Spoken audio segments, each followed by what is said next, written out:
Wake up, America! Your order is ready. I'm just talking about human nature. I'm not talking about that part of the world. I'm saying people tend to wait until, like, the frog is almost cooked. An actually diversified food system would be a high standard. They don't want that. They want the appearance of materialistic wealth. That's not a high standard, that's a facade. We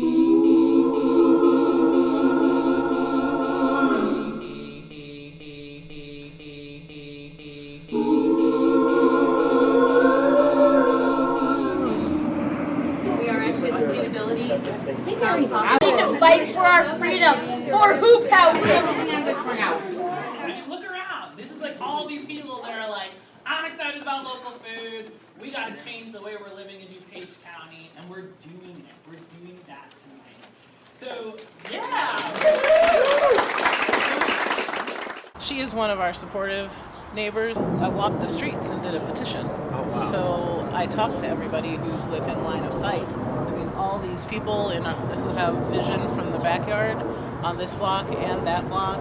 And I even went across the street, and I went across our street, and I went down that block, and I went down this. So it's not possible, but my greatest hope would be that everybody could just develop to a point where there's a certain measure of ability to live and let live. Yeah. At one point, we've done the research, 40% of the produce harvested in this country was coming from people's backyards.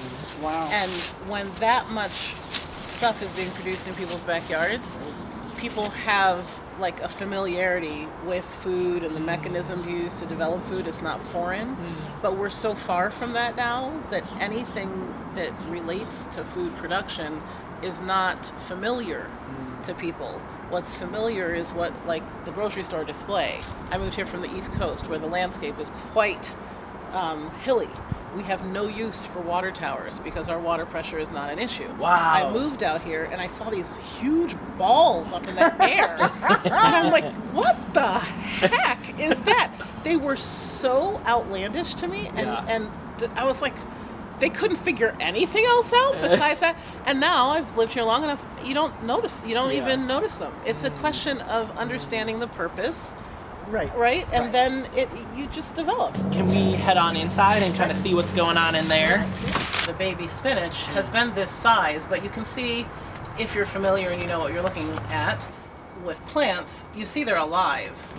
They're not grayed out or browned out. No. They're totally alive, but they have been frozen solid 70 or 80 times since we planted them, which is so cool. So having food earlier in the year is a function of having the soil covered and getting that warmth up as soon as possible. You know, it functions as storage, it functions as the growth place.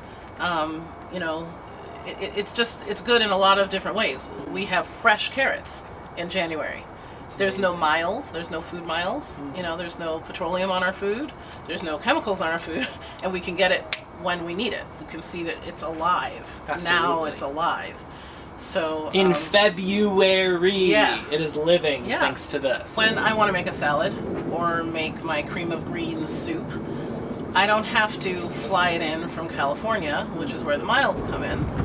It doesn't have to travel from anywhere. We come out with scissors, we pick it. It can't be more fresh, right? Because it's living in its natural habitat until it becomes food.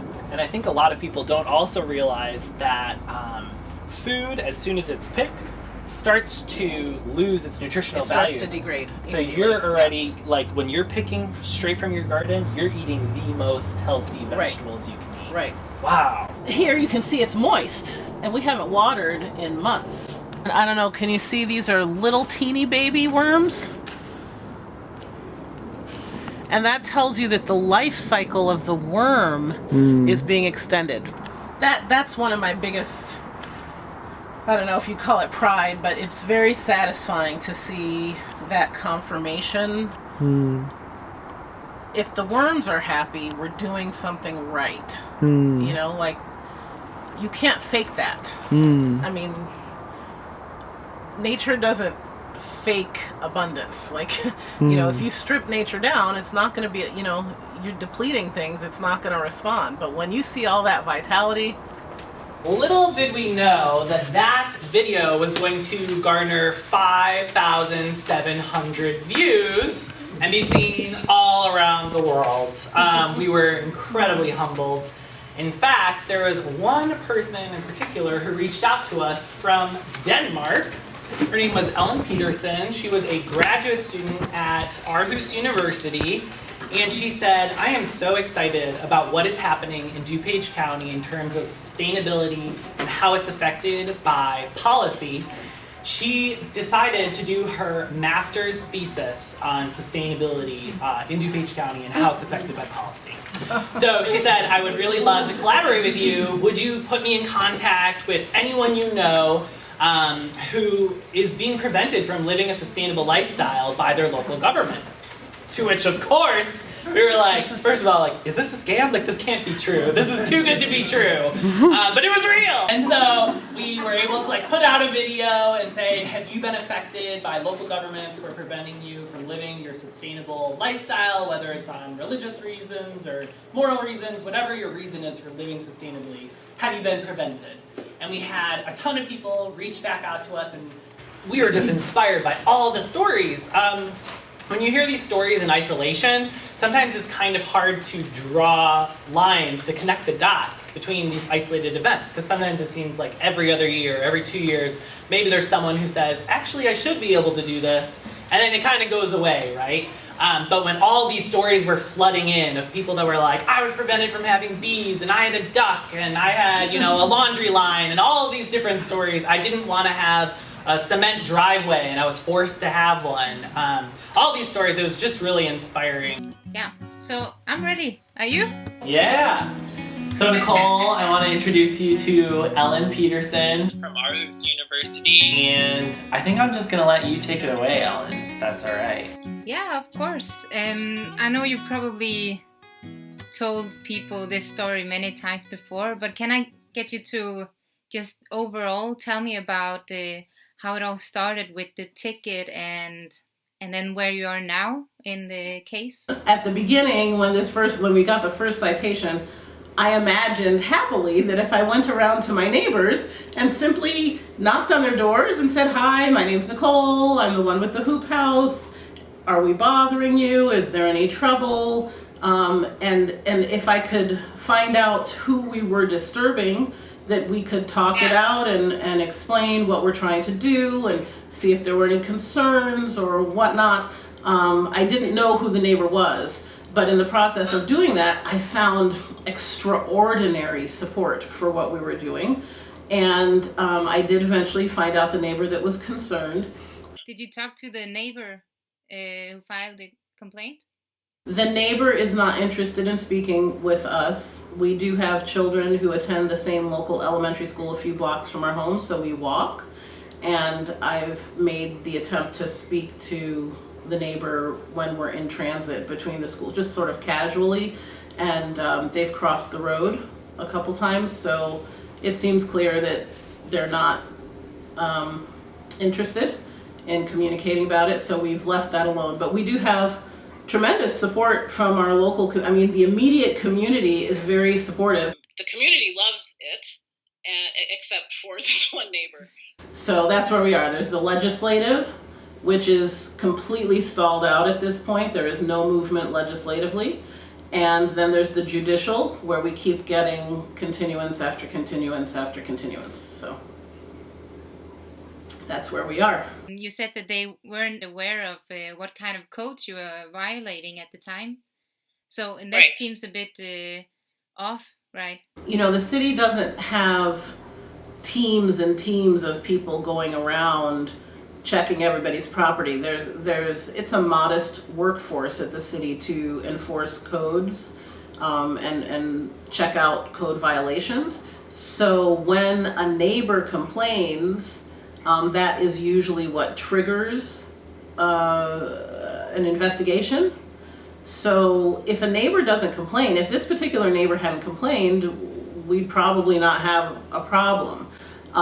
They are usually going after things where people complain. Now, when people complain, they can complain for any reason that comes to their mind.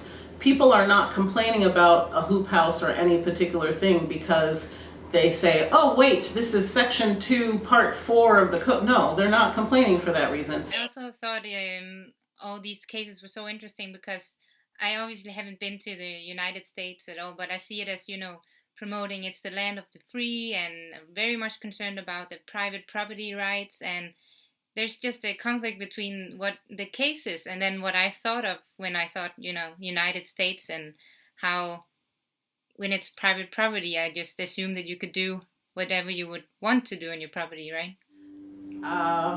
Well, I think that is an American value, but it is one that has never been disconnected from strife. Think of Andrew and I talked about this a little bit during the first interview. The founding fathers of America did know something about property rights, but that wasn't coming without a cost, right? These American colonists had guns to protect their property right? And there were people constantly trying to take it away from them. So rights, any kind of rights, you could argue, and I won't go into all of that, but we could have another conversation another time. Any kind of right, I think, hasn't it been said, like, you get the rights that you're willing to defend, right? So property rights, they are your rights, but that doesn't mean you don't have to defend them. There's always some active attention that's going to be needed to maintain, to preserve any right, I think, but including property rights. That it's a right doesn't mean that it's easily held on to, right? Yeah. So this tension seems to me fairly consistently united. Although it is the United States, we do have in America, we do recognize these rights, but it's not easily maintained. That's how I think of it. Do you consider yourself, when you got the ticket for the hoop house, that you are somehow involuntarily dependent on supermarkets now that you have to buy your own food? You mean not having access to my own food over the winter because I don't have my hoop house? Yeah, or that you are forced to get more food from stores than you would want to. Oh, I'm totally aware of it. You feel it in you. I mean, I don't know if this is a great analogy, but if you've ever, like, this sounds crazy, but like, if you've ever been invited to a party as a kid and then you've been uninvited, you know how like that just sits with you for a while? Like, you don't forget about it just because the party ended. You feel bad for weeks. When you're doing something that not only are we enjoying it, I mean, when you came out last February, it was, first of all, it was warm last February, but even if it's cold, because of the solar retention of heat in the hoop house, my kids can be outside in February in Chicago. We work as a family out there with music, and we're harvesting, and Sarah's counting worms, and it feels good. Then for someone to be like, no, you can't do that, and you're like, it sticks with you, like being uninvited. Like, it's more than having to go to the grocery store. I don't hate the grocery store. It's this thing that sits with you a little bit. It's not right. It's just not right. And so you want to fix it. You want to fix it. That, and yes, the store and the grocery store does not really compare. I took Sarah out to eat in one of our local grocery stores, which shall remain nameless, that, they have a food court there, and we went to the salad bar and we got some salad, and I think she was 9 at the time, and she said, Mom, this is not fresh lettuce. Like, if a 9-year-old can tell you, like, it makes a difference. These things matter. Now, I'm not saying people shouldn't eat at the grocery store. If that's what you want to do, that's great, but yeah. I would prefer to pick my own lettuce 10 feet out my back door and eat it within 15 minutes. Like, that was my choice, So that's what I feel about it. What's the future look like for the Virgil Hoop House? Well, we have this hearing in December, assuming it's not pushed again. And if we win the hearing, then the significance of that would mean that according to the appeal judge, we were never in violation of the existing ordinances. If we win, it would mean we're not in violation and therefore may construct a hoop house at our discretion.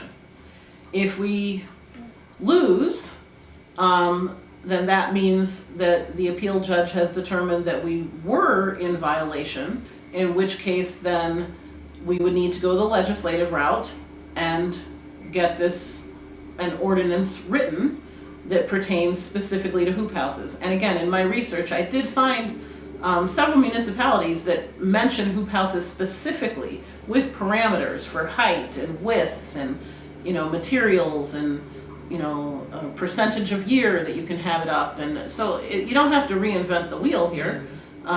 So that would be good. We're not going to stop growing.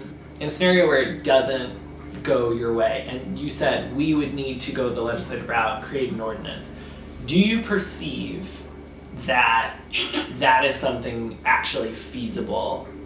Having had this experience with Elmhurst, do you feel like you could really create a fair ordinance that would meet your needs, the needs of neighbors, and the needs of not only people from Elmhurst, but all DuPagers?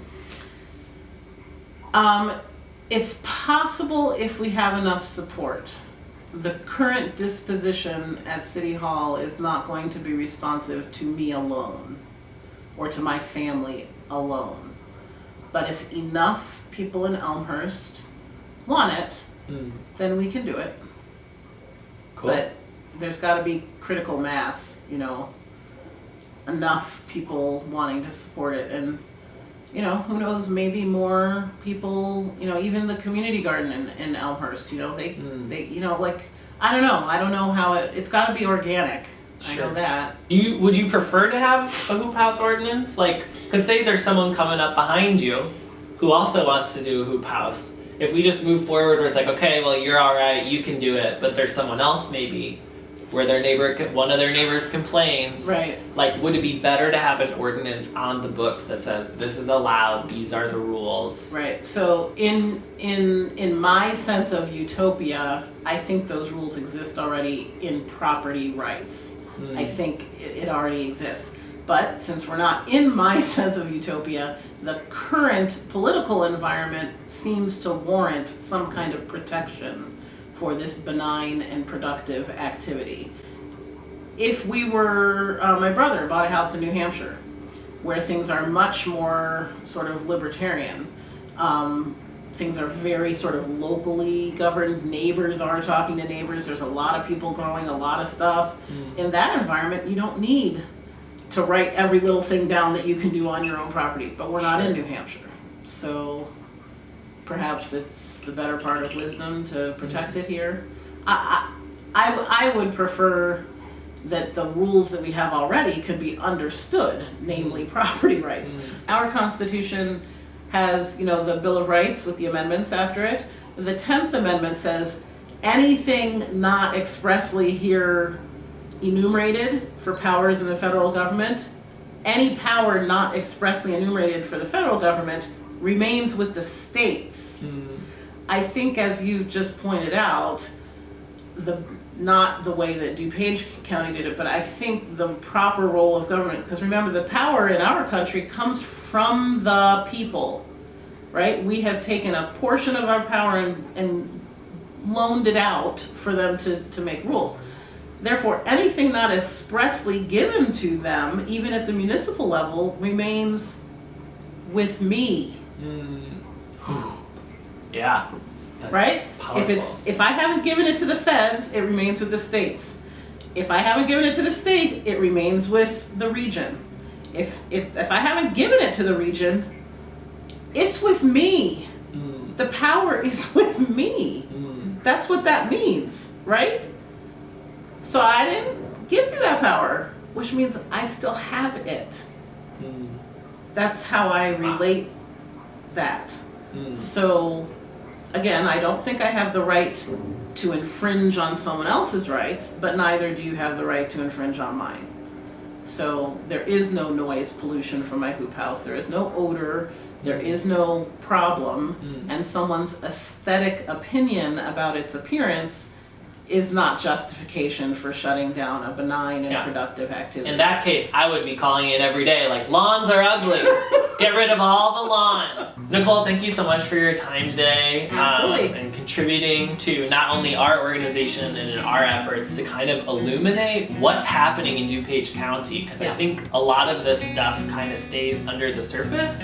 And in our last interview, you had mentioned usually when people receive a citation, they kind of just accept it as law, right? That that's something that they have to do. So it's kind of unique for DuPagers to be reading about someone standing up and saying, well, no, actually, this is something that I can do, and we need to work on this together to figure something out. So I just want to applaud you for standing up for your rights and for all DuPage rights to grow food.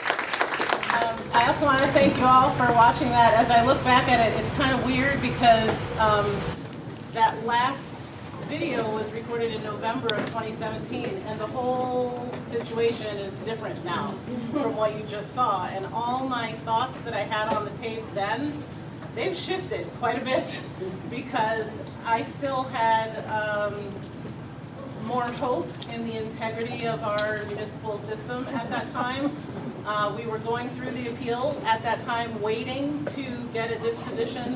When we finally did get to December, which is when our appeal date was supposed to happen, the judge, 3 days before the hearing date, the judge sent a note through his clerk that he was not going to give us a hearing. He was going to dismiss our case without a hearing. And that was the end of it. The case was dismissed and done. The judicial process had run its course without us having a hearing. Now, although money is not the primary reason to do anything, it should be noted that there's a $300 cost, aside from attorney's fees, there's a $300 cost that you pay the county to get a hearing. And in order to have a hearing, in my understanding of the English language, you need to be heard. So we were never heard. They took our $300, they ruled with the city, never gave a justifiable reason why, and thank you very much, it's all over. So the judicial process there was very unsatisfying. At the time of the recording of this movie, I didn't know that that was going to happen, so I was still anticipating that there could be a second set of eyes to oversee the situation. That didn't happen. So we went back with a bunch of supporters, many of whom are in this room in January, to City Council, to the DP&Z committee, which has been referred our topic for discussion, and said, can you please put us on the agenda now, because for the previous year, the City Council had refused to speak with us. I mean, quite literally, they were instructed by one of the members of the City Council, who is a licensed practicing attorney, who advised the City Council against speaking to me, a tax-paying resident in good standing, because there was a judicial matter outstanding. So with that instruction, of course, nobody would speak to us. So when the judicial matter was over in December, we returned in January and said, okay, the judicial matter is over now, can we talk to you? Will you talk to us? And we lined up with our green Hooplah buttons and we spoke very convincingly, and we were told that not only was the matter not going to be put on the agenda soon, they didn't know when they'd get to it. Maybe they'd get to it later, maybe not. Eventually. We were told eventually. Well, at that point, it's been years. And because all of this has been bungled in such a fashion, it starts to occur to me now that maybe there's something else going on here. Maybe it's not just about my membrane structure. After continued congenial pursuance of a discussion with our aldermen and writing and phone calls and emails and requests for discussion, the best communication I have now is that if they take it up, if they choose to take up our discussion, it is likely to be combined at this point with the discussion of, and I will say it slowly because you won't believe it, they're likely to unite our topic with the discussion and evaluation of outdoor football stadium air-inflated dome covers. because Elmhurst College is interested in purchasing such a unit, and since it obviously is made out of a membrane, and mine is too, same, right? And so this might be a method through which the committee, if they choose to ever put it on the agenda, could simply, kill it by regulating in favor of a ginormous structure that has nothing to do with the hoop house in either size, construction, purpose, etc. That's a method which the legislative process could use to kill it. So this is why we are trying to use alternate methods to get the news out to you about what's going on in your city government. Is this how you want your residents treated? If something comes up with you and you need to go to your city government and say, hey, can we talk about something, can we work it out? Is this what you're expecting is gonna happen? Because this is how it's set up, upon the whimsy of whatever, I'm not quite sure, you don't know. So this is not about a hoop house for me at all anymore, because I lived most of my life without a hoop house. I could live the rest of my life without a hoop house, although I prefer not to. But this is not about that anymore. This is about what's right, what's fair, and equal protection for everyone. This event tonight was, you didn't know it, but it's a trampoline launching off point for this Monday. This coming Monday is a city council meeting. It is not a committee meeting, which is where we've usually been going to appeal our case, where they ignore us. We are now going back to the city council to say, okay, you've had over a year, and we'd like to get an army of people wearing green buttons.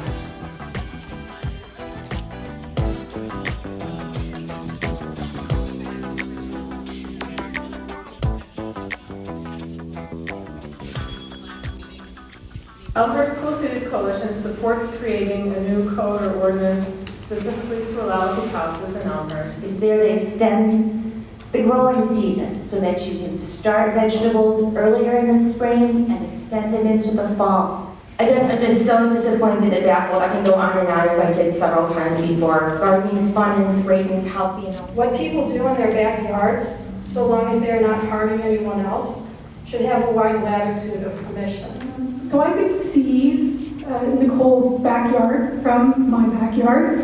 I did not think that the hoop house was any kind of an eyesore. I could not hear it. There was no noise. And actually, I have very much enjoyed what Nicole's garden has brought to our neighborhood. She's fostered a beautiful sense of community. Her children have been wonderful in sort of mentoring our children about what it is to garden. Today there's 24 of us speaking. What about the next time? And the next time, the next time. We'll stay here till midnight. I'll come back every time until this is heard. If you look at the elmhurst.org website, the City of Elmhurst is dedicated to the enhancement and protection of the immediate and long-term well-being of the city, its citizens, and its natural environment. To that end, the City of Elmhurst will consider sustainable environmental practices as an integral component of its leadership role in the community. I suggest that everybody reflect on that, and let's take up this hoop house and let's get this thing rolling. I'm Laura Calvert. I am the Executive Director of Advocates for Urban Agriculture. We are a coalition of individuals, organizations, and businesses that work together to support and expand urban agriculture in the Chicago region. Our organization has partnered with the City of Chicago's Department of Development and Planning and the USDA to extend federal funds to urban growers in the City of Chicago to construct and maintain hoop houses. I'll repeat that one more time. The City of Chicago so supports hoop houses that they're extending funds to community residents on residentially zoned land to construct hoop houses. So I would encourage you all to explore this topic further, facilitate an open community discussion, put this on the agenda. And finally, I would like to extend an invitation to all of you to come to Chicago for a guided tour by yours truly to check out some hoop houses with urban growers, backyard growers, and city staff. Thank you. You're too comfortable. Will no one stand from amongst the group of you and say, you know what, this is wrong? There are people doing already. It's de facto legal. It's already being done. And you're trying to stretch a code. Mr. Grabowski, you told me that you could apply a code to what you saw fit, but you only applied it to me. These objects are all over the city in plain sight. Will no one stand and defend my right to liberty in my backyard only to do that which is already being done with your tacit permission? Not to do something extravagant or dangerous. You give license to them. I FOIA'd and saw the temporary use permit, so clearly the construction of our hoop house, which has been tested up to 80-mile-an-hour winds and carried snow loads, you don't have a problem with the construction or the sound or the size. You've given temporary use permits for almost identical construction, albeit on a commercial lot, but it's not a safety issue. It's not a usage issue. But since no one will talk to me, I can't find what is the issue? The cabanas are okay, the gazebos are okay. Will no one person stand and say something has gone afoul? Will one of you stand? Some of you are my neighbors. Some of you, at least one, you know who you are. You've been in my backyard and said it was okay and great. You didn't know what the problem was. But you won't stand with me here. Is this who you want to be? Is this who you are? Is this where I live? Seriously? It's time to do better. I'm not going away. How many people do I have to bring to get on your agenda? How many people? How many posts? How many newspaper articles? How many media interviews, radio shows do I have to go on just for you to talk to me? Is this where I live? Is this who you are?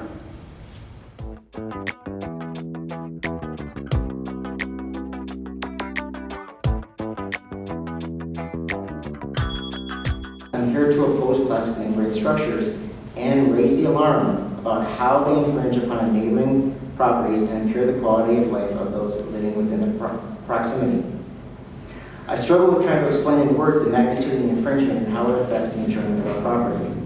So to that end, I provided photographs to the Commission of the hoop house as it appears from our home. To summarize in words, the infringement is visual. The hoop house dominates our view. When the sunlight hits the right angle each day, it even looks like it's glowing. And the comment was noted earlier, sidetracked on this, is it's not about aesthetics, it's almost turning it into commercial use. Looking at it from, if I was looking at a train tracks or things like that. The infringement is audible. Plastic sheeting is noisy and flaps in the wind, which is heard both inside and outside of our home. I'm not in favor of large hoop houses as it means to extend the gardening season.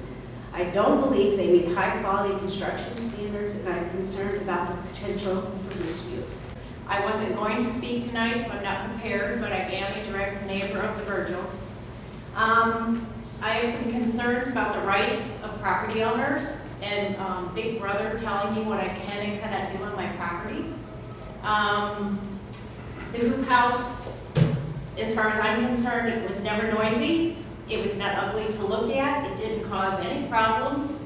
And I applaud the Virgils for sustainable living and producing wonderful vegetables in their garden. People don't move here to be sustainable. I'm sorry. I don't see how people move here to be sustainable. We've got 55 new houses over here. Those people didn't buy $1 million house, each of them, to be sustainable.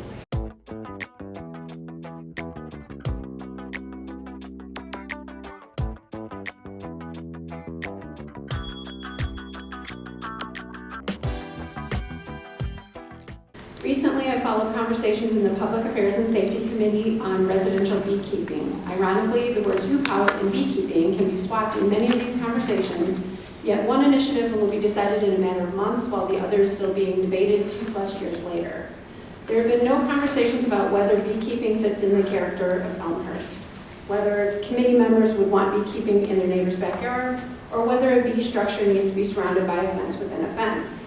The following statements have been made by the Public Affairs and Safety Committee meet about beekeeping. The beekeeping issue should be moved from committee to council soon because there is much community support. In fact, the beekeeping petition has garnered 432 signatures, with maybe 15 residents attending these meetings in support.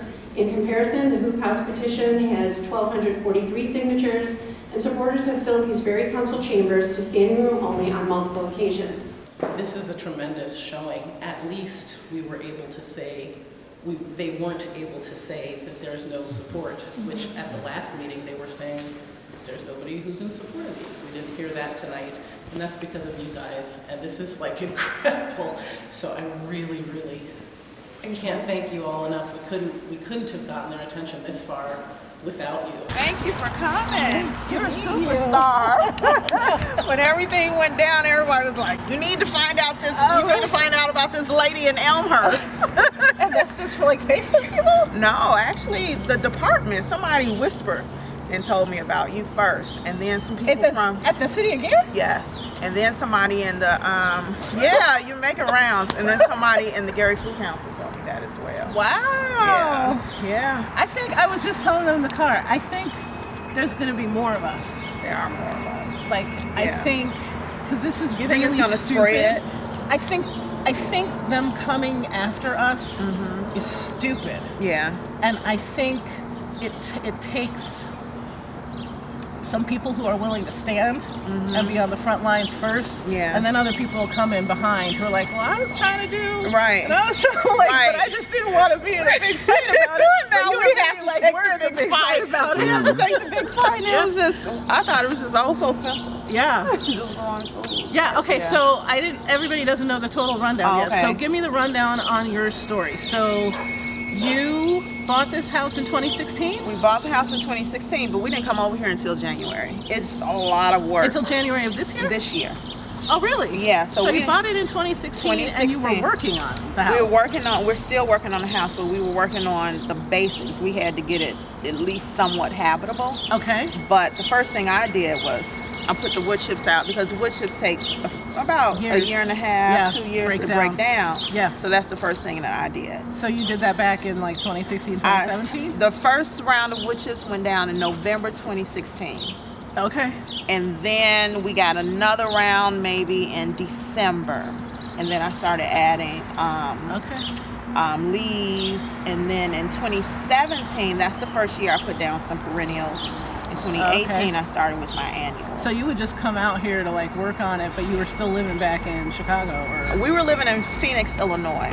So, which is right near Homewood. My husband's from Homewood. His grandmother is from Phoenix, so we were living out in Phoenix. Okay. But I would come out here. It was crazy. Wow. My husband is a martial artist, so I would go to the canoe launch in Miller, and I would be carrying these buckets. He was like, "This is like some martial arts training." We didn't have water. We didn't have the rain barrel, but I was getting seaweed. That's what I was telling you, the seaweed. I was getting seaweed and water from the canoe launch for the plants. So I was doing that every day in the heat. And I was getting about, I think I had maybe 6 5-gallon buckets. And we had a minivan at the time, and I would fill the minivan up and come over here. Yeah. You did a lot of work. That was a lot of crazy Okay, now when did it become a problem? I think we got our first citation in 2017. And then I went to court, and the judge said there are no ordinances against wood chips in the city of Gary. Okay. So they wanted to make sure, because again, they dumped the wood chips in December and November. You know, it's cold and snow. Right. They just wanted to make sure the wood chips were off the sidewalk. Okay. So finally, we went in, showed pictures, the wood chips were off the sidewalk. They were like, okay, it's over. Okay. Then this year we received another, but this was the coal department. There are no codes. This area is zoned for agriculture and residential. We don't have any codes against wood chips. Okay. And so this time it was routed to the Department of Environmental Affairs, Green Urbanism. By was it a neighbor? Yeah, 2 doors down. Okay. That way. Okay. So it was routed to the Department of Environmental Affairs, Green Urbanism, and they're responsible, so-called. Because I don't know. I'm talking like the police officer just left here. I had to file a police report, and nobody knows who these people are. They're like, we don't. When I went to the police station this morning, the police officer said, we don't have a Department of Environmental Affairs in Gary. I said, yes, you do. They're taking me to court. And then he looked at the chart. He said, oh, yes, we do. What do they do? And I said, well, I'm going to court for my garden. But it got routed to them, and they gave a citation, and I went to court on March 25th when I was in court. Of this year? Of this year. And the judge, same judge, she said, well, what's going on? Told him about the wood chips. And then she said, well, the guy who wrote the citation was like, well, I'm going to give, this has been going on for a while. So he was saying that.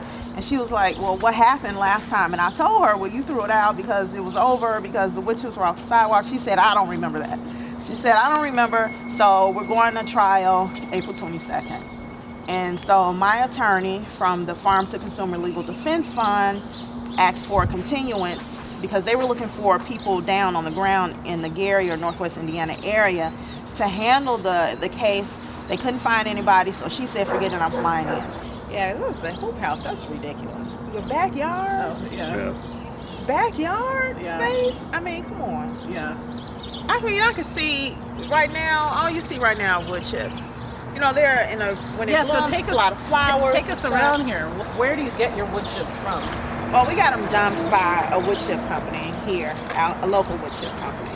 So I try to use local stuff for our soil. We're going to do rosemary in between these raspberry bushes. This is going to be our fence with thorns. The berry thorns. Okay. Our bramble bush. That's going to be a lot of rosemary. What do you use rosemary for? Do you like tinctures and teas and stuff? I just use it to cook. Sometimes I use it in shampoo. Because I make shampoo and I make soap. So I'll use it in that. Yeah. I make soap too. You Cold do? process or hot process? Cold process. Yeah, cold process too. Yeah. Yep, olive oil Girl, based. we gotta talk. Yeah, we do. So I use talk. some of the ingredients out here. But it's so much because we grow about 200 varieties of medicinal herbs, fruit, and vegetables. So it's so much stuff. We have a vision for the house. This neighborhood was built as a tiny house movement in the 1920s. So it was like a rebuttal to what was going on with the Victorian age. I'm really into history and I love houses, I love architecture. I used to be a realtor in Chicago. So I did some research on the house and I did some research on the neighborhood. And after we got it, I said, okay, what does sustainability look like in the 2000s? What can we do now? Because these houses were built for sustainability back in the 1920s. This house was built in 1921, but what can we do right now?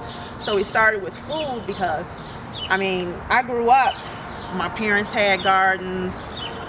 My parents were from Mississippi, and everybody had a garden in my neighborhood growing up, so this is just, I knew it. So we're doing the front yard, side yard, and backyard. We're doing fruit trees, and we're going to do a vineyard back there as well. Wow. But this is, a lot of our kitchen garden happens up front. When we get the most sun up here, it's really, really, really hot in the summertime. The microclimate up here, it has to be, I haven't measured the temperature, but it has to be about 20, maybe not 20, maybe 15 degrees warmer up here than it is back in the back. Wow. So this was the area that we have to grow. When things grow, I still want you to be able to see what's going on in the back, so I made it a little bit higher than it is in the front. And we incorporate colors, like this is Merlot lettuce. It's a very dark lettuce. Roses, that's a rose bush. Have a climbing rose bush over here, and another climbing bush, rose bush, by the window. And the house, the whole yard is named A Rose for Yamina because we lost our daughter in 2016. In February of 2016, we bought the house in June. We closed on the house in June of 2016. So we decided to name it A Rose for Yamina. That was her name. And I used to read this book when she was in hospice called A Rose for Zamira. So I said, okay, I'm going to do A Rose for Yamina. My daughter wanted to be, my 6-year-old wanted to be healthy fruit and vegetable garden or something. I said, no, I don't want that. So we had a little battle over that. Over the naming. Yeah. So this garden then is for your daughter. Yes. Do you feel like how old was she? She was 3 weeks when she died. Okay, I'm sorry. Yeah, thank you. Yeah. So this is, and I'm in therapy, and it was basically talking to my therapist, it was like, this was my meditation. You know, running as well, because I did a half marathon. She passed away in February, did a half marathon in May. I did the Chicago Marathon. So it was running and gardening. That's all I could do. And sometimes that's all I could do right now. I had this talk with my therapist too, is I don't know if people can really grasp everything that's going on, but it felt like they were taking her away, like, again. So I might get emotional. I'm sorry. But, yeah. People can't. When you say, like, I don't think people can grasp. Yeah. Like, for some people who don't do food growing, maybe they really don't understand that it can be really spiritual for people. Yeah. Like, it's healing. Yeah. Yeah, it actually is, you know. Because, I grew up and I saw my grandparents do it. I saw my mother do it. I saw my great aunt do it. As a matter of fact, yesterday, this might sound crazy, but yesterday, when the guy came and he came to the door, I don't know, I'm skipping over a lot of stuff. That's fine. The post. Yeah. That some guy came to your door. Yeah, the from guy who wrote the citation. What was it called? The Department of Environmental Affairs. Okay, now, since you don't have wood chips on the sidewalk, and that case is over, what are they saying the problem is now? There's no wood chips on the sidewalk. No wood chips on the sidewalk. They're So saying that the wood chips are debris. Oh, right. So all of it just has to go? They want you to put a lawn back in? They haven't even said what they want. The last correspondence, verbal talk I had with my attorney, she said they sent her an email and they said, okay, can we come to a compromise? And she said, I don't know what they mean by compromise, because the compromise is not getting the wood chips up. At this point, it's not even like it's breaking down. It's actually soil. Yeah. So that's not going to happen because now I have good soil. I'm not going to get rid of it. But they want you to just throw grass seed on top of here? I don't know what they want. I don't know what they want. So I'm sitting in the bedroom. And my car was gone. My husband had my car, so it looked like nobody was here.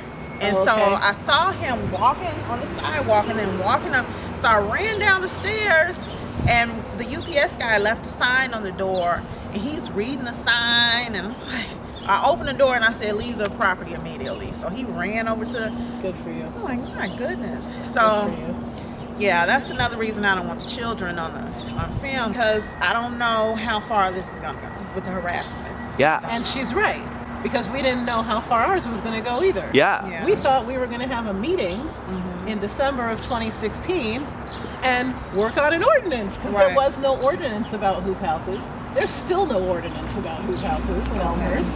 It just says in the permanent building code that you can't make a permanent building out of a membrane. Well, a hoop house is not a permanent building, so that doesn't really apply. So how can they ban it? And then they have a mobile home code, which says you can't live in a mobile home, a tent, or membrane structure on your property, which is fine because nobody's living in our hoop house. It's a garden. It's just a cover for a garden. And they are not more conciliatory now than they were then. They're even more dug in. What is the issue? Oh, okay. See, I've never been to Elmhurst. Well, see, I was telling them this before too. There's this attitude, and I'm sure you feel it from Gary, like growing food. It doesn't matter what your community looks like.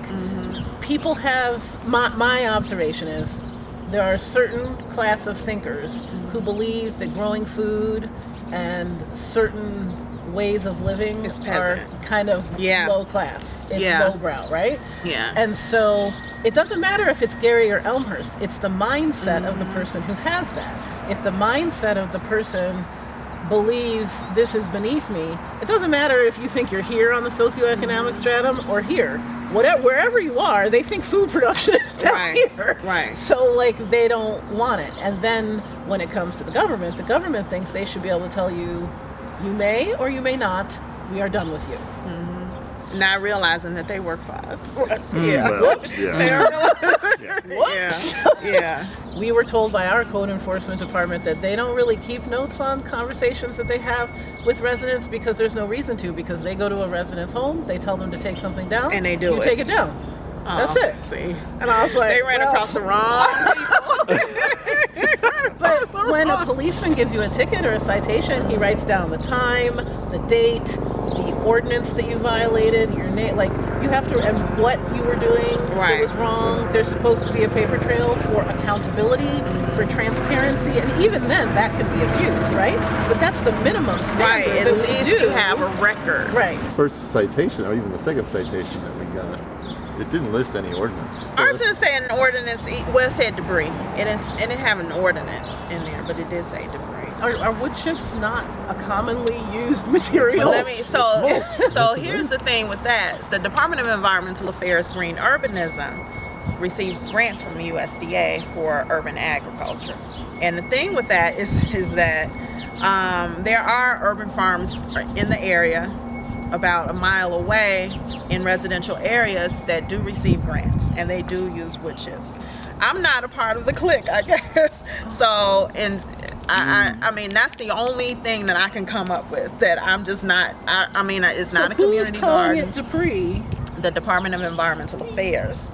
Green urbanism, the so same ironic. people who regulate gardening and urban agriculture. Despite getting money for this practice. Despite getting $500,000 in Gary for this practice. Can I like step us back for a second? So just like kind of running off of what both of you are saying, we're like living in this time where like agricultural living is literally like fetishized. Like I don't know if you guys have seen like Better Homes and Gardens right now, if you've gone to like one of those craft stores. What's the one that's on, like it's closed on Sundays, is like a Hobby Lobby. Everything is farm this, fresh eggs that, but it's all this stuff.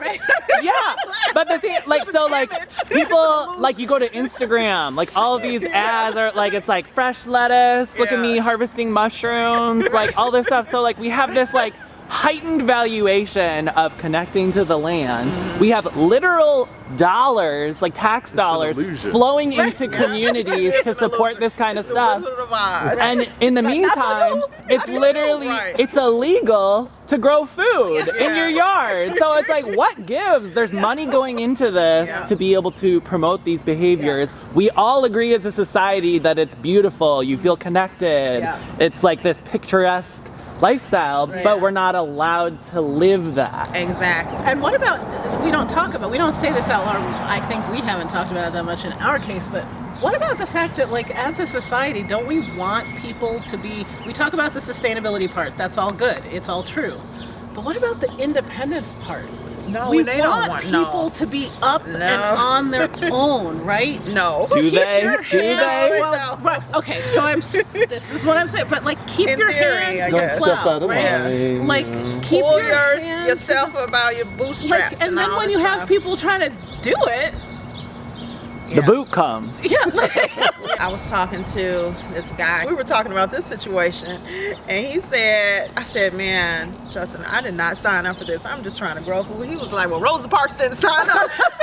Wow. Jail leaders, but she just wanted to sit down. Like, oh my goodness. Yeah, you have to get out there and say, okay, I'm not taking this. Right. I'm not going to take it. I'm going to fight for what I want to do on my property. What's your next step for like your fight with the mulch? Just keep planting. Just Somebody grow. asked me if I was going to stop. No, why would I do that? Yeah. I'm going to keep planting. And then you have a court date. We have a court date, June 24th. And that's the trial date. It's not just, that's when the trial is supposed to begin. But the last time I was in court, the city attorney said, we want to squash this before we go to trial. I mean, because they're getting all this publicity, and it's not good publicity for Gary. So he did say with the judge, he told the judge, look, we're trying to squash this before trial. So I don't know what they're trying to come up with. And people in Denver, like the attorney, part of the team is from Colorado. I don't know if she's from Colorado, but they're like, this makes no sense.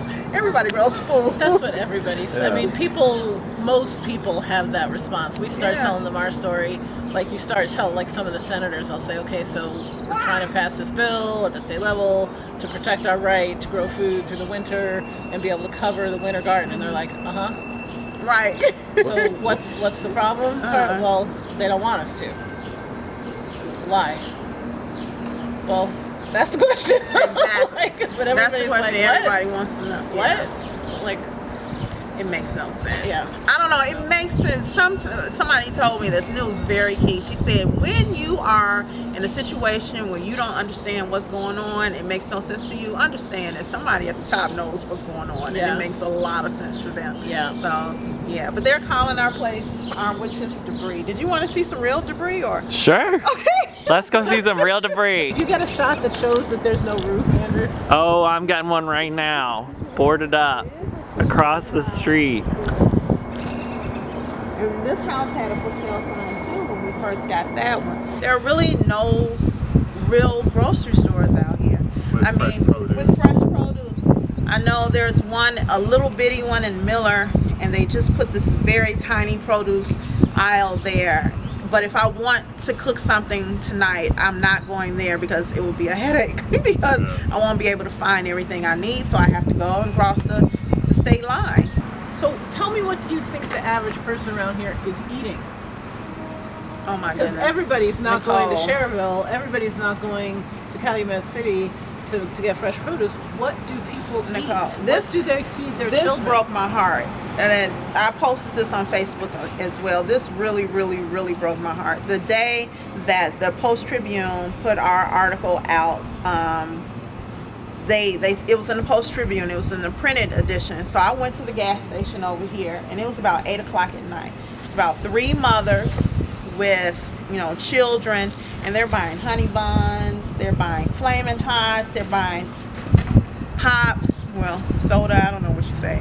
But pop, they're buying all this, like, the only thing that was probably a real food stuff would be beef jerky that I saw them picking up. And it's not that I am saying, okay, well, they shouldn't be eating that, but I mean, that's what they had access to. And that really broke my heart. I cannot see how people survive without gardens here. I can't even imagine how people survive without gardens because it's a headache having to drive far, and the bus lines aren't like how they are in Chicago where you can just hop on a bus or hop on a train and be there in a couple of minutes. It's not like that here. You might wait an hour for a bus. So if people knew that this is zoned for agriculture and you don't have to be dependent upon the government for anything, you can grow your own stuff. You don't have to be dependent on these gas stations for food. I wanted to say grocery stores, not grocery stores. These gas stations for food. Yeah. Then people would think, okay, maybe I can do this on my own. Maybe these churches or these nonprofits who are getting all this money for urban farming, maybe I don't have to go to them. Maybe I can do it myself. And you see this? This is how Gary looks throughout the city of Gary. This isn't just this backyard.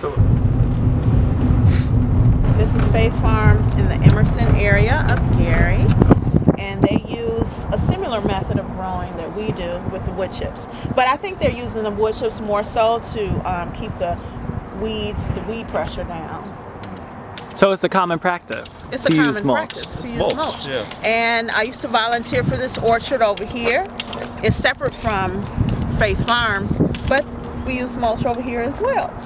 So it's mulch. Not a big problem, right? Not a big problem. They don't have the money to board up. They say they don't have the money to board the building. They have money to take you to court. Right, but they don't have the money to board up at least the exterior of the building doesn't look that bad. Right. So, yeah, this is Faith Farms.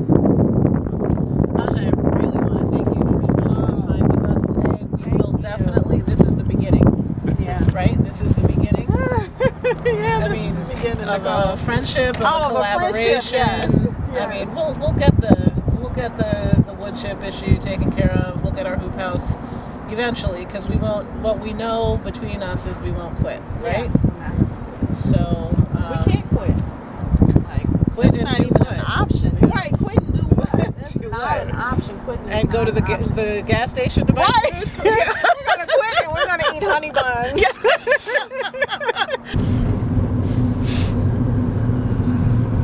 I am very hard pressed as a resident at this point to understand where is the good faith. When you asked for expert testimony, I did my darndest to get you expert testimony. They told you need 1/10 of an acre per person. Somehow we wind up down to 100 square feet. If you don't want it, I understand you don't want it. Then say, I can't be unbiased, I don't want it. Now, in fairness, Chairman Honquist, you did say at the beginning that you were concerned that we might not be able to find a middle ground where something would work. You did say that. I appreciate that. That's straightforward. Thank you for that. And I see where we are here. It's too bad that we haven't been able to educate on the benefits sufficiently to overcome what appear to me to be fear-based and parochial concerns about limiting my liberty so that other people can be comfortable. Lastly, and then I'll sit down, every freedom that we have in this country depends upon your willingness to execute it in favor and defend it for someone else when you don't like it. For example, freedom of speech is to protect the speech that's not pleasant. It's to protect the speech of people saying stuff you don't like. That's what freedom is. If there were freedom in this community, even if you didn't like my hoop house, you'd protect my freedom. And I understand now that's not the orientation of this city government. I'm very disappointed.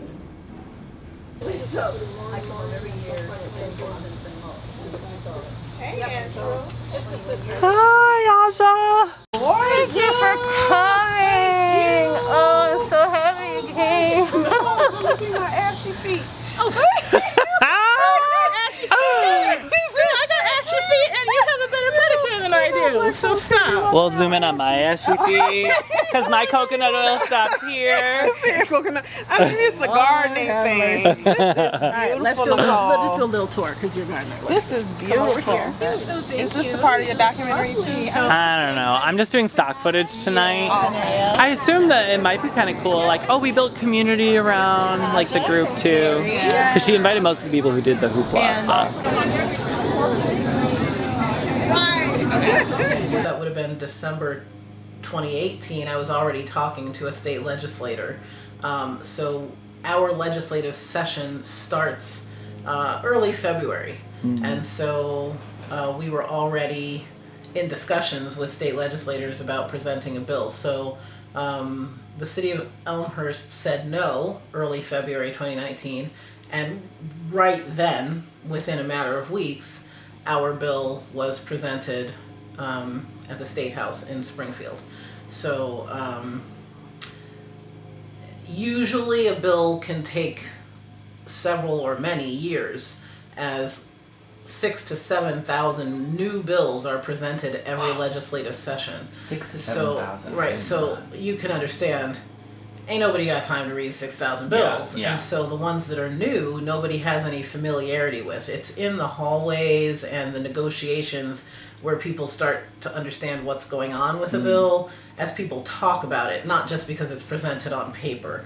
So I had been instructed by Illinois Environmental Council, who was a very supportive lobbying assistant in this endeavor, that the likelihood of it passing on its first introduction, or for any bill to pass on its first introduction, is slim to none. I was enthusiastic nonetheless, and did as much as I could to support the visibility of it, and calling, and all of the supporters, including and especially Sustain DuPage, helped with that effort. And that's, I think, like now in retrospect, that's where people start to get to know the bill, is when the office assistants in the legislator's office are getting phone calls and emails. Then they go, "You're calling about what? What bill?" And that's the first time they hear of it. It clicks in their brain. If they don't hear about it, there's no reason for them to know about it or deal with it. And amongst 7,000 bills, they're only going to deal with the ones that they have to deal with. So we started, and all the volunteers started, making ourselves known. And the Illinois Municipal League is a consortium that represents all the municipal governments. They do not represent us, and they do not work for us, although they do get paid with our tax dollars. Wild. But they don't work for us. They work for our city betters, if you will. And so they came out hard against us. And so they spoke poorly of the bill to anybody that needed to know about it, and it was quashed. It never got out of committee that first What did year. they say? Like, why were they organizing against this bill? Because the bill, correct me if I'm wrong, was to protect the right to grow food, correct? Right. The way it was crafted, in the end, because we went through 3 legislative sessions, the idea was to protect the right to grow food, but in the end, the legislation that actually wound up passing was very creatively written by Institute for Justice in such a way that it was harder to resist it. And that basically said you can't discriminate against structures simply because they have plants under them. So if it's a gazebo and it's protecting people from the sun, fine, but that's equivalent to a hoop house that's protecting plants from the cold, for example. So the municipal government would not have the capacity to discriminate against a shelter that's designed to protect plants as opposed to protect people. And so that's so innocuous as to be very difficult to argue against. At the beginning, the Illinois Municipal League painted me as kind of an individual crackpot who just didn't want to follow zoning regulations at the municipal level, and they sort of banded together with the people who pay their salaries, which is the municipal governments, and told them that the bill was about undermining municipal regulatory power, which was not the case. We weren't trying to, we were happy to submit to regulations to do a very reasonable thing, which would support an established right, namely to sustain yourself on your own property. And we were happy to do it in whatever way the zoning regulations made sense or were safe or whatever at the municipal level. But in order to put the kibosh on it, the Illinois Municipal League just made it look like we were just kind of big government trying to overstep, the state getting involved on a local level, and we don't want them telling us what to do. Right. So they kind of painted it in a way that their constituents, which were the mayors and city councils of different municipalities around the state, they got their little newsletter from the Illinois Municipal League that said this whack job Nicole Virgil is trying to overthrow municipal governments, vote against it. Now, our state house is comprised of a Senate and representatives. The representatives are the ones, you have to pass a bill through both houses, right? It's a dual chamber. And so my bill was assigned to a committee of representatives in the House, one of whom is a mayor. He's very tied in at the municipal government level. So the Illinois Municipal League had him in his pocket. He refused to let the bill have a hearing. He wouldn't even let them discuss it in 2019. So there was no way to pass the bill. And at the time, nobody knew who I was. So I had no traction. I had no connection, network. They didn't know if I was trustworthy or a crackpot. And so that's how a lot of bills died. So through political maneuvering, they were able to stop all momentum on the bill for that session of Congress. In a few minutes, Representative Maurice West and Senator Craig Wilcox are coming over for a luncheon. Hopefully we'll be able to teach the legislators everything they need to know to jump on board and sponsor our bill, the right to garden. On the left, we have the Institute for Justice. Those are 2 of the families that were directly impacted. Ari was the lawyer for the family on the bottom. That's okay, cool. So that was in Florida, Yeah, and so I put that there just because I thought the legislators might enjoy hearing from you. Number one, that we're working with Ari, that they passed it, that we have a precedent. Right up front, in fact, I did this with Swanson. I said, this is not about local versus state. It's about both of you protecting my rights. While you squabble over there about whose territory, nobody's looking out for me. So I'm happy so that's what this was supposed to convey. And that the city government is not an HOA. I have not entered into a contract with you to circumscribe my ability to function on my own property. So that's what I was trying to get at. And then this is just like transportation costs, because I was thinking about how we talked about California with the fires and like, I mean, that's why we're trying to promote local in general. Right, and then part of it. We were also talking in our talk about, driving for miles and miles and miles and only seeing this. Well, that's why we're importing 95% of our food, because the only thing we grow here is this. And like, economy is coming, a local vibrant economy is coming back to the neighborhood. Who's his biggest opponent? The city of Peoria. When the pandemic happened and the stay-at-home orders were happening, I was like, you don't want us to go to the store. You're like, what if my 4 neighbors around me could be eating out of here? It was snowing in March of 2020, if I had had a hoop house up, you see what I'm saying? Like food security. Yeah. It like, was so stark and clear. Yes. And it was undeniable. Because there were empty shelves at the grocery store. They were rationing food. It was panic mode. And at that time, I shifted my argument and I went in because nobody was going out, right? It was the last meeting before like Zoom completely, right? Yeah. And I went into the last meeting and I said, okay, you're about to tell us to stay at home. What would it mean to the community if there was a hoop house, one on each block? With a resilient, diversified food system, it's more, that's what resilient means. It can stand the shocks better, right? Yeah. You're literally telling everybody to stay home. Like, you, not someone else, you, our local governance body, is saying, stay home. Like, now, can you see now that this might... And did they? No. Were you surprised that the Municipal League would organize against you on a bill that seems so fundamental to what it means to be human? Yeah, I mean, I think often supporters and my husband and myself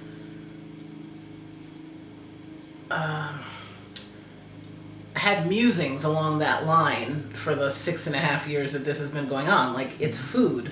It's not like everybody eats, right? Like, there are Democrat farmers, there are Republican farmers, right? Like, everybody eats tomatoes on a hamburger. What does this have to do? Yeah. And so maybe this is some of my education. You know, we develop as humans into allowing ourselves to see how things really work. And definitely each side of the aisle had their perspectives. So those who were on the more left-leaning side of the aisle, I guess you'd say, I came to find that certain prerogatives were more motivational to them, and some of them were mine and some of them weren't. So like sustainability, obviously I'm about sustainability or I wouldn't be growing food, right? So like, yeah, that works for me. Yeah. Thinking about just stewarding the earth in like be responsible, don't be a jerk. Like that's a big overarching theme with the Environmental Council and with people on the left side of the aisle. Then there were some other things which I found it, and you can edit this out if you want, but like, maybe this is, I'm just telling you, Andrew, because like, or I don't know, whatever you want to do with it, but. You get final edit say so on this whole documentary. Okay, too, so like, I found on that side of the aisle, just experientially, not coming in with an expectation of this, because I wouldn't have thought of it myself, but being black makes people on that side of the aisle, they're more aware of it than I am. I don't wake up thinking I'm black Nicole any more than you wake up and think I'm white Andrew. Like, you're just like, I'm Andrew, I'm thinking how I think, you know, like, or I'm doing my thing. But their perception of me frequently makes it hard for them to hear what I'm saying because they have an idea what a black person should think. And if I'm not saying that, it causes friction there. Like, they're like, how can she be black and be a libertarian? Okay, because black people can have individual ideas. Like, we're not a monolith. Yeah. But for some people, the way they think, their perspective of certain demographics or groups, well, you know, it works like this with all demographics, right? People get labels or stereotypes, and then when someone doesn't fit the stereotype, they're like cognitive dissonance. Yeah, like do not compute. Right. Like, so, you are someone I don't understand. Right. So they just kind of ignore the parts that don't fit. But that's me. You're ignoring parts of me. And so I found that to be a fairly common theme on that side. That they were not listening to me. They saw me as an articulate black person who stood for sustainability. And that's a poster child for them. As opposed to hearing Nicole, which it was off-putting. Like, I grew weary of that over time. On the other side, I found individual Republicans who are just as concerned about the environment or whatever as I am. Yeah. The politicians may or may not have been, but that's not the perspective that they talk about when they're talking about politics. They would talk about private property rights. They would talk about individual liberties. They would talk about small government and overregulation and that sort of thing. But the disappointing part on that side of the aisle was at the local and county level, I went everywhere to solicit assistance because one person isn't going to get anywhere in this world.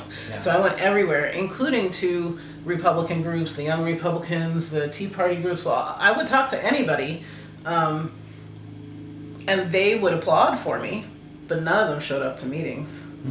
So all like talk, but no the walk. people who showed up were the people over here. The people who were more on the left, they're the ones who showed up. They got up off their sofa time after time after time in such a demoralizing, ridiculous, absurd circumstance. And I really tried not to over ask because like I didn't even want to go to the meetings anymore. Like I was so exhausted of trying to speak English to these people. Yeah. But the guys over here had more just visceral, I gotta go. I gotta do what's right.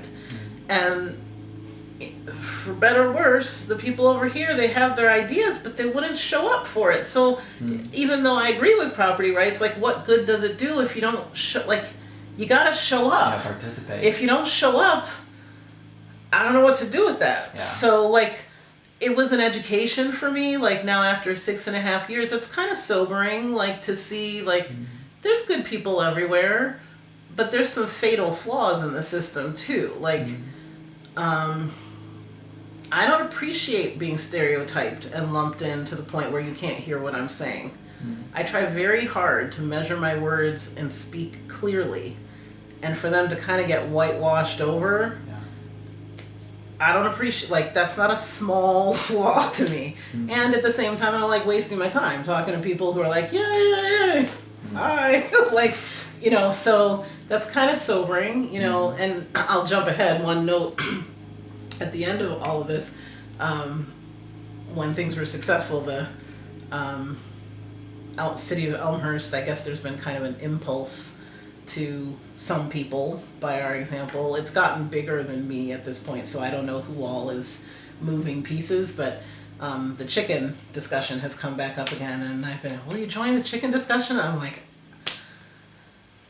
I don't have it in me. Like, I love the idea of chickens. I grew up with chickens. I'd be happy to support chickens, but these other elements about human nature and like, it was pretty demanding to come to these realities of like, of how things are. So I need some time to recharge before taking on something that could be, you know, another 6-year endeavor. Like, there's lots of people in this community. I don't have to be the one leading everything. It's not Nicole's Elmhurst, right? Totally. Like, there's 45,000 people who live here, so. Throughout this process, you and I had a lot of conversations about what was happening. And you kind of lightly touched on some of the themes, and you found it to be wise to not bring that into the public discourse. For example, race, class, sex, political, you know, affiliation, all these things that at the time we kind of discussed, and you had mentioned like, you know, like when you're gonna lay down a card, you can't like unlay down the card. Like once it brings up the conversation, then the whole framework of understanding of the entire issue for the rest of the duration is going to tie into that. When you add salt into your stew, you can't take it out. You can't unsalt. So do you now, having seen, you know, where this all landed, like, do you feel like that was a good decision? Would you have done it differently? I feel even 10 times stronger about that position now. I intuitively felt it was right at the time, more than a little bit, enough to stick to my guns. But now in retrospect, oh, holy You're really cow, glad. I'm really glad. Wild. Really, like, and it informs my future. Not only am I glad that I did it then, I will never do it in the future. Bring it, because there's a couple different things I could say about that. One is, when you're dealing with something, so many personalities and people, legislative bodies and municipal governments and supporters and lobbyists and all kinds of people, it's like you have 50 needles to thread with one piece of string. If you keep adding stuff to the string, you make it thicker and thicker. It's harder. You're not going to be able to thread the needle. And all these personalities, they don't see things the same way. It's like with marketing, you got to reduce it down to just do it, or something that people hope change. That's it. Like, because the collective thought cannot thread 5 paragraphs of it won't, and your message gets lost, because even if you're super clear, everybody's interpreting it differently. If I were to, even when I did speak to sometimes a group of 10 supporters, they'd come out thinking I said 3 different things, and those supporters who knew me well. So you gotta consolidate down to the most narrow, even if just to protect the message, because humanity is not a disciplined body. It is a dynamic, amorphous blob with everybody has their own agenda, their own timetable, their own history, their own prerogative, their own reasons that they're coming to help or not help. If you're trying to put more and more stuff in it, I think you weaken your position exponentially. Some of those things that you talked about could have been true. Some of them, I would go even further, were elements of, they were contributing factors. But would have it helped me achieve the goal to include them in the argument, especially with people who are politically, personally, and financially motivated to say, that has nothing to do with it. They will throw their whole being at disavowing it, and now you've got other landmines going off. Yeah. You can't thread the needle. So it's not that I don't see stupid. I see stupid. But when I'm trying to do something, like, I just look at you like, I tend, when I get mad and when I get motivated, I tend to narrow my focus. I learned that about myself through this, like, just viscerally, naturally, without the premeditated thought that you might think. It's just a natural response in me. I become more articulate. I become more laser-like. I become more, and so those distractions, I see them, but I'm like, I'm moving through you. And then I get tired, and I get crabby, and my husband hears about it, and then I sleep, and I take a break, and then I come back.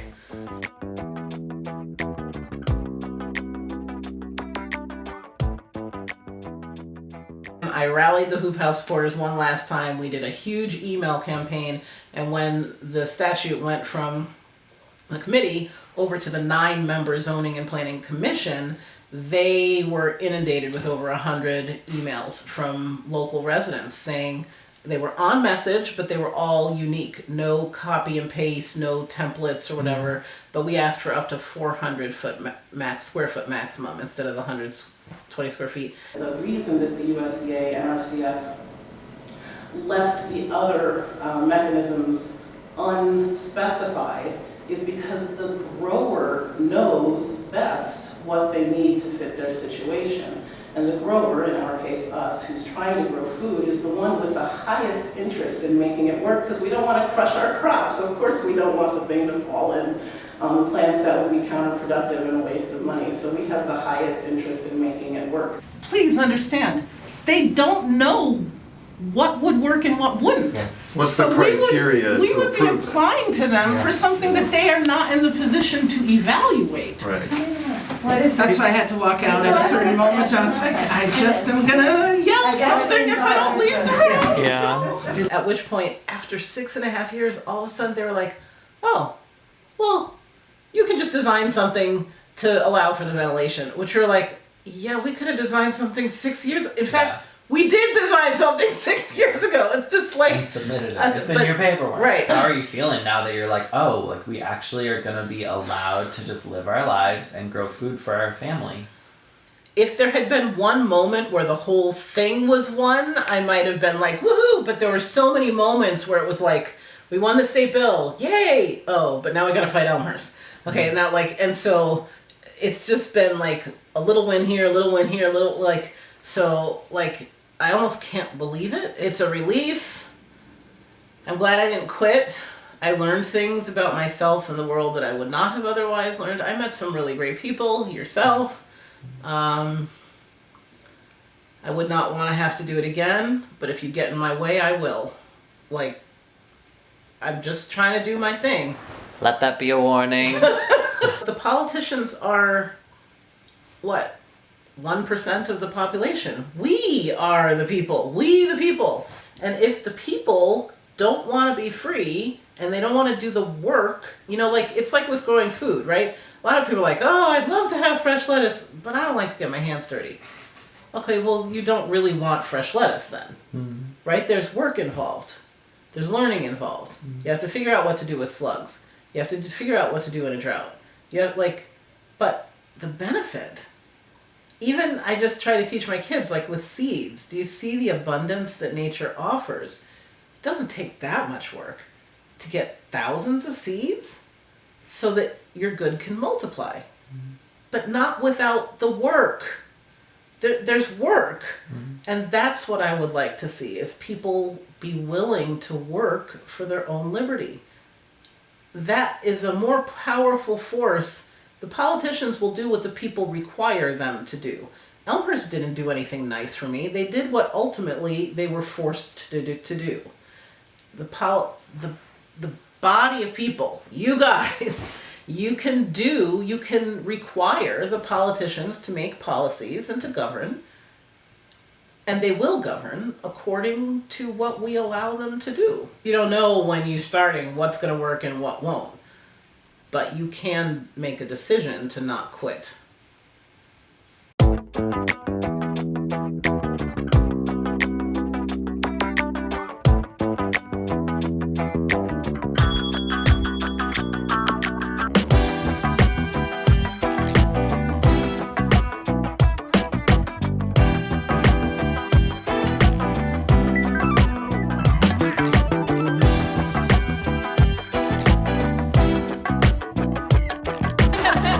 All right, 1, 2, 3, hip hip!